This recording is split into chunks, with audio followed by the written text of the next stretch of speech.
কি হলো ইন্দিরা? ওকে দাঁড়াতে বলছো কেন? কি ব্যাপার, কি হলো এটা? লোডশেডিং হয়ে গেল। কিন্তু এরকম তো হওয়ার কথা নয়। কিন্তু ও কোথায় গেল ইন্দু? হ্যাঁ তাই তো, ছোট মা কোথায়?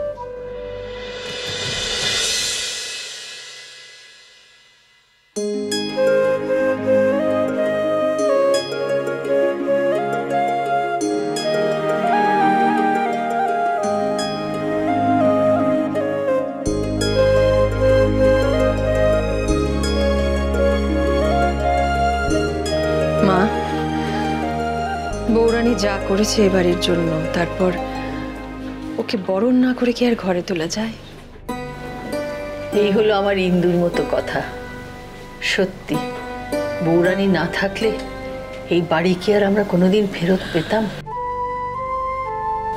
আমি তো আর কোনো আশাই রাখিনি। ছোট মা, বলছি আজ কি এসব করার খুব একটা দরকার ছিল না? মানে আমরা বাড়িটা ফিরে পেয়েছি ঠিকই, কিন্তু এখনো কাকাই ওই লোকটার কাছে। ওকে না পাওয়া অব্দি। আমি জানি অভ্র, খারাপ লাগাটা খুব স্বাভাবিক, কিন্তু সব সময় ভালোর সঙ্গে খারাপ জড়িয়ে থাকে আমাদের জীবনে, মেনে নিতে হয় না?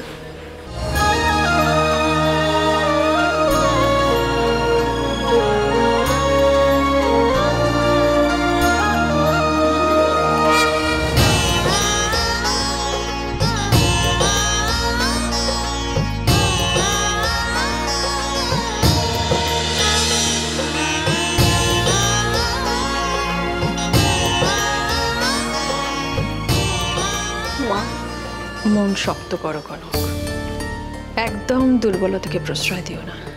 তোমাকে বরাবর আমি এটাই শিখিয়েছি না? আমি জানি মা, কিন্তু আমি জানি তোমার খুব কষ্ট হচ্ছে, কিন্তু আমাদের অনেকটা পথ চলতে হবে কনক। এই সময়তে দুর্বল হলে চলবে না মা।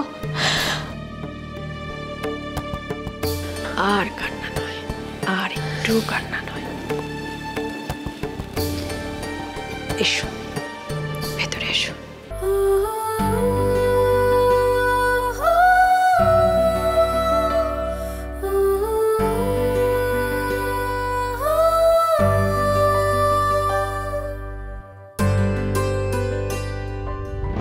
যাদের মাথার উপর ঠাকুরের হাত আছে, তাদের মাথার উপর থেকে ছাদ কেড়ে নেওয়ার ক্ষমতা কারণ নেই। তাহলে শেষ পর্যন্ত সত্যেরই জয় হলো বৌরানী। মা, বৌরানী, আমি সত্যি ভাবতে পারিনি। আমি এখন বুঝতে পারছি কেন তুমি রাধা মাধবকে তাদের সিংহাসন থেকে চ্যুত হতে দাওনি। নাও, এবার তোমার রাধা মাধবকে তাদের আসনে বসিয়ে দাও। ধরো। ঠাকুর। মা, লড়াইয়ের ময়দানে নার্ভটাই আসল, আর আমাদের বৌরানী সেটাই দেখিয়ে দিয়েছে। সত্যি বৌরানী, এত শক্তি তুমি পাও কোথা থেকে বলো তো? তোমাদের ভালোবাসার ভরসাই তো আমার শক্তি হলে। কিন্তু সবটা রক্ষা করতে পারলাম কোথায় আমি? এটা কিন্তু কনক একদম ঠিক বলেছে, তাই না? সত্যি ছোট মা, আজকে শুধুমাত্র তোমার জন্য আমাদের সবার মুখে আবার হাসি ফিরে এসেছে। তুমি যদি গুপ্তাজিকে বিয়ে করতে রাজি না হতে, তাহলে এসব কথা বলতে নেই মাহি। কেন বলবো না ছোট মা?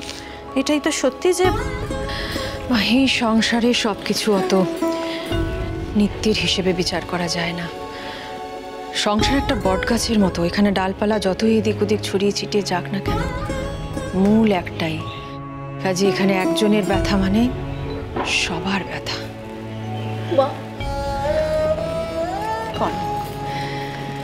মনে জোর আনো, দেখো সব ঠিক হয়ে যাবে।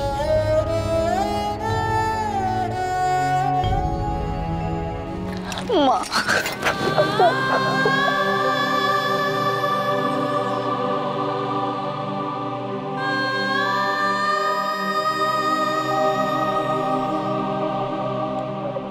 এই তো এই তো আমাদের সেই ইন্দিরা। আচ্ছা, এতদিন কি হয়েছিল বলো তো তোমার? জেঠুমনি, জেঠুমনি এখন থাক না এসব কথা। হ্যাঁ বাবা, বৌরানী একদম ঠিক কথাই বলেছে। যুদ্ধ তো এখনো থেমে যায়নি।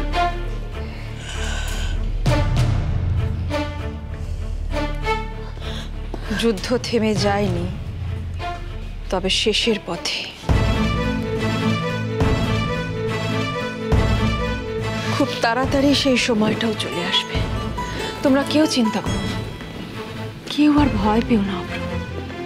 আর কিচ্ছু হবে না, দেখো। কিন্তু তার জন্য ছোট মা, আমাদের সবাইকে যে তোমাকে হারাতে হবে। তোমাদের সবার ভালোবাসা আমার মতন একটা সাধারণ মেয়েকে এই বাড়ির কর্ত্রী ইন্দিরা চৌধুরী বানিয়েছে। আজ তোমাদের জন্য যদি আমি আমার জীবনটা দিতে পারি, তবে আমার জীবন সার্থক।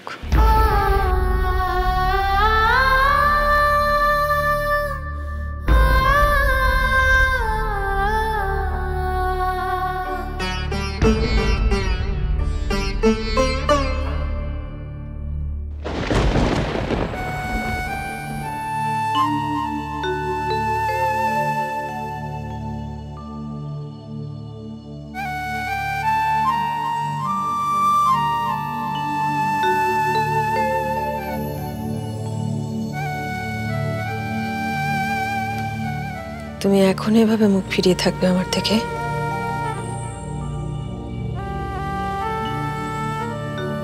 যাক, আমার কথা ভাবার সময় তাহলে তোমার হয়েছে।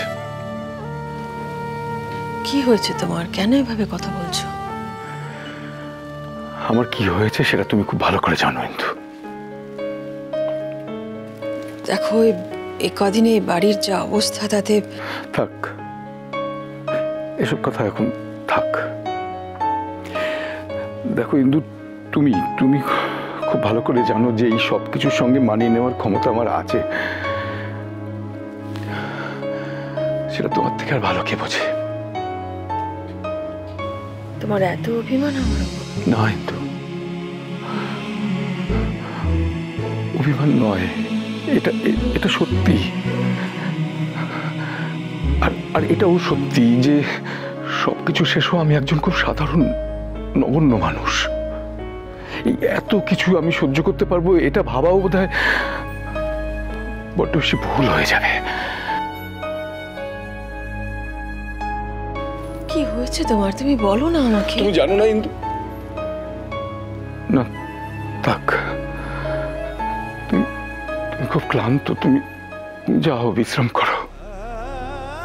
আর তাছাড়া কাল তো তোমার বিয়ে।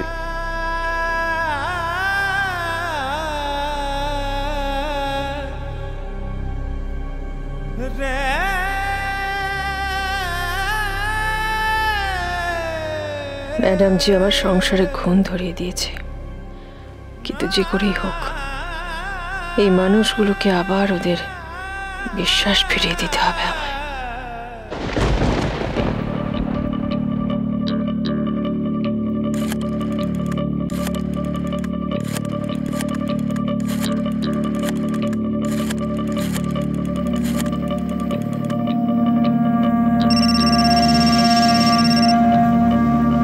হ্যালো, কে? ম্যাডাম জি? না, আপনি কে বলছেন? ময়না, ময়না, আমি কনক বলছি। ও হ্যাঁ, কনক দিদি বলো। আমি ওনাকে ফোনটা দেব? না, দরকার নেই। কি করছেন উনি এখন? উনি তো কনক দিদি একটু ঘুমিয়ে পড়েছেন। ও আচ্ছা, উনি তোমাকে কিছু বলেননি তো? না কনক দিদি, উনি আমাকে কিচ্ছু বলেননি। তোমায় সত্যি বলবো, উনি না একদম বদলে গেছেন গো, একদম অন্যরকম। মানে আমি ওনাকে চিনতেই পারছি না, সত্যি বলছি। থাক, ওনাকে ডিস্টার্ব করার কোনো দরকার নেই। কিন্তু তোমাকে যা যা বলেছি সেগুলো মনে আছে তো ময়না? সব মনে আছে কনক দিদি, তুমি যেমন যেমন বলেছো ঠিক তেমনভাবেই কাজ এগোচ্ছে। আমরা ওনাকে নিয়ে ঠিক সময় পৌঁছে যাব। কিন্তু ময়না, খুব সাবধান, হ্যাঁ? কেউ যেন কিছু টের না পায়। চিন্তা করো না কনক দিদি, একবার তুমি আমার মায়ের জীবন বাঁচিয়েছো, এবার আমি নিজের জীবন দিয়ে হলেও তোমার কাজ আমি সম্পূর্ণ করবই। ধন্যবাদ ময়না।